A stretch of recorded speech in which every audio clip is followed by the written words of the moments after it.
শীতের বাউন্স ভরা পিচে জমিয়ে ব্যাটিং শুরু করল বাঙালি ঐতিহ্যের অন্যতম ব্যাটসম্যান জয়নগরের ঐতিহ্যবাহী মোয়া। রসিক বাঙালির স্মৃতির আমেজের সাথে জড়িয়ে জয়নগরের মোয়ার আবেগ।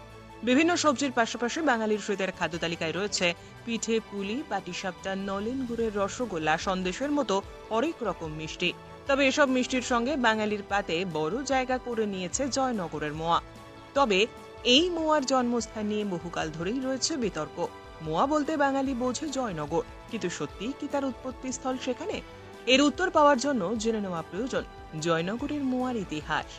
মোয়ার নামে আগে জয়নগরের নাম জড়িয়ে থাকলেও এর আসল জন্মভূমি বহরু নামক গ্রাম। অর্থাৎ বলা যেতে পারে বহরু হল জয়নগরের মোয়ার আঁতুর ঘর।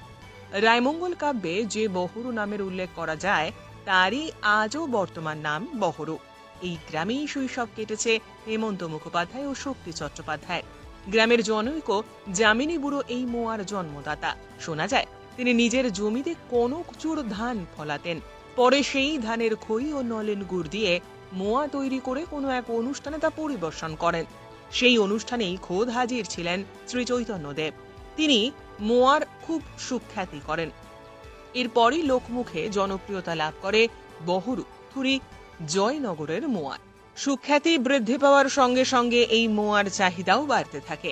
ফলে মোয়া প্রস্তুতকারকদের ব্যবসায়িক উন্নতি ঘটতে থাকে। যামিনী বাবুর মোয়ার খই ও নলেন গুড় ব্যতীত আর বিশেষ কিছু ছিল না।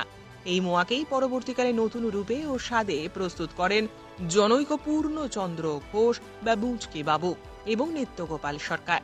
1929 সালে তাঁর বহরুতে একটি মোয়া তৈরির দোকান স্থাপন করেন। এভাবেই যাত্রা শুরু হয় বিনাপানি মিষ্টান্ন ভাণ্ডার ও শ্যামসুন্দর মিষ্টান্ন ভাণ্ডারের অধিকর্তা গণেশ দাস ও বাবলু ঘোষে। তারা বলেন, সেই সময় প্রাচীন জনপদ বহরুতে কোনো বাজার ছিল না। কাজেই মোয়া প্রস্তুতকারকদের তা বিক্রি করতে যেতে হতো জয়নগর হাটে। এর ফলে ক্রেতাদের মুখে মুখে ছড়িয়ে পড়ে বহরুর পরিবর্তে জয়নগরের মোয়ার নাম। শীতের শুরুতে জমে উঠেছে জয়নগরের বহরুতে মোয়ার বাজার।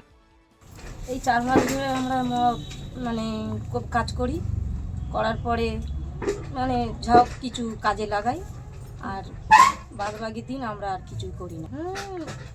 10-15 বছর এই মাস মাস চারেক এই মোয়া তৈরি করা হয়, তারপরে বাদবাকি দিন বাড়িতে বসে থাকি।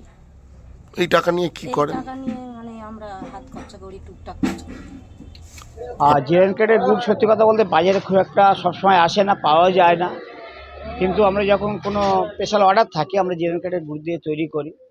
তাতে কি হয়, মোর যে গুণগত মান সেটা অনেক বেটার হয়, অনেক ভালো হয়, খেতে খুব সুস্বাদু হয়। আর তাছাড়া তো আছেই, জেএনকেটের গুড় ছাড়া কনকের ধানের খই, কাজু কিশমিশ, ঘি, সিঘি মূলত ব্যবহার করি। এগুলোকেই করি আমরা। মূলত জিরেল কাঠ বলা হয় কেন? ব্যাপারটা দেখুন, গাছ 3 দিন কাটা হয় পরপর। কাটার পরে 3 দিন রেস্ট দেয় অনেকে।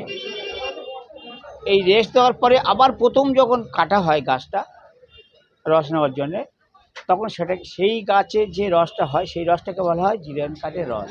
আর সেই রস জাল দিয়ে যখন আমরা গুড় তৈরি শিলুড়ে গুড় তৈরি করে, তখন সেই গুড়টা হয় অনেক বেশি টেস্টি এবং দামি, এবং সেটা কস্টলি। শিলুড়ে সবসময় সেই গুড়টার দাম অনেক বেশি নেয়। দামটা দেখুন, আমরা চেষ্টা করি যখন স্পেশাল অর্ডার থাকে তখন জিরেন কাঠের গুড়টা দিয়ে তৈরি করা। ব্যুরো রিপোর্ট, উত্তরের প্রহরী।